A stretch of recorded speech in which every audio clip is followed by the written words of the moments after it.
In a minute, perhaps, what do you think would be the main benefit to Texas and Texans and the country of passing comprehensive immigration reform as it's basically agreed to by this group? I think the joy of families in this state would ring to the heavens. Well, I really appreciated what Tim said and others and Grover about the respect that the nation holds for the state of Texas. I think that's hard-earned and well-deserved over many, many years. I don't think we ought to think too little of that, and I don't think we ought to set that aside. We should lead. I think that's the right thing to do.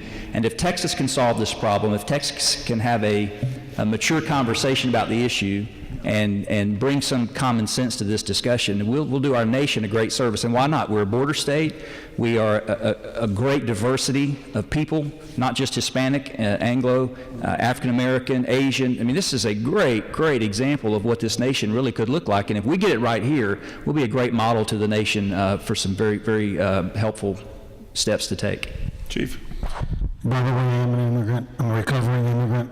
Got here in 1968, one of the lucky ones. But let me just say this, the benefits are too much to say in a minute.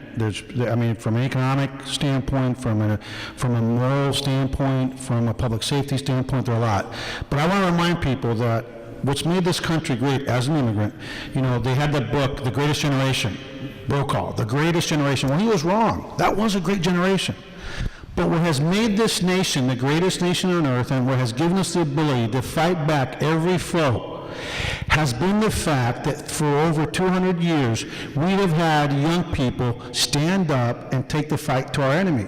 And what has been a common thread through each and every one of those generations is that those military forces that fought those common enemy were comprised of immigrants and the children of immigrants, because we've always welcomed the world's hungry and oppressed, and that's been the fabric that has kept our nation the strongest nation on earth, imperfect, but there's, like my dad used to tell us when we got here from Cuba, from here to the moon, kids, because there's no better place on earth. First thing that man did in 1968 when we arrived was volunteer to Vietnam.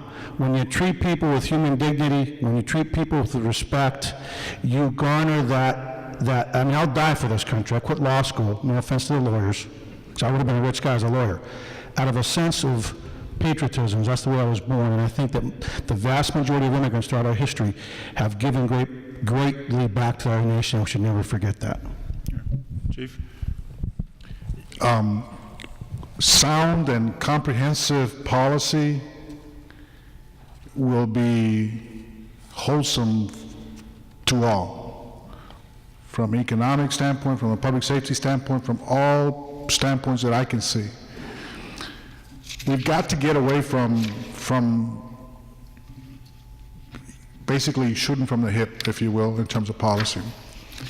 You can't, over the years that we've experienced this build-up on the immigration issue, post 9/11, the violence in Mexico stuff, and when we were really on edge as a community on the border about the impact of that, the real impact versus the perceived impact. We've got to get away from putting communities under those kinds of pressures.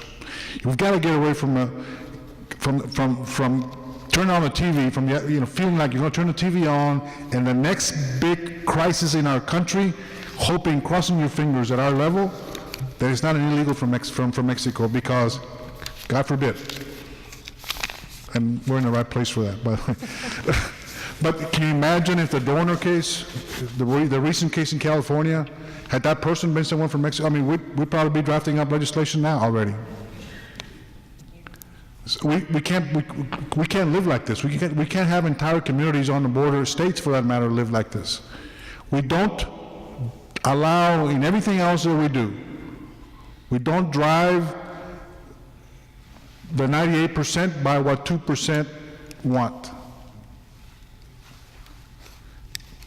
Let's allow policy be driven by the 98% for the 2%, as opposed to the other way around. Thank you. I believe Texas should be the leader in this. We have the most to lose. We have more trade with Mexico than any other state in our country. We have more than 3 times as much than our next state, which is California. I do believe, though, that we do need to be concerned on the border security aspect. We have definitely done great work between our ports of entry. In fact, the statistics show that if you plan on trying to get across something illegal between our ports of entry, you have a 70% chance of getting caught. But you have a 70% chance of getting straight through our ports of entry because of our lack of manpower, infrastructure, and technology. And if we do not address those issues coupled with immigration reform, then we are not really securing our country in the best possible manner that we possibly can. Most definitely. I mean, I echo what everybody else says here. We do need a good comprehensive reform package. We live in a global society. We live and die by the sword of economics. And so we need to make sure that we're consistently trying to be the leader when it comes to one of the strongest, keeping the U.S. as one of the strongest economies in this world. And yes, Texas should be the leader, and I would venture to say that we are the leader. We're number one when it comes to business growth in the country for a reason. And one of the strongest of that is within the Hispanic community. So we need a good plan. It needs to be multifaceted with security and guest worker and things of that nature. We need to make sure that we are talking to our leaders at the federal level as well as at the local level. Thank you.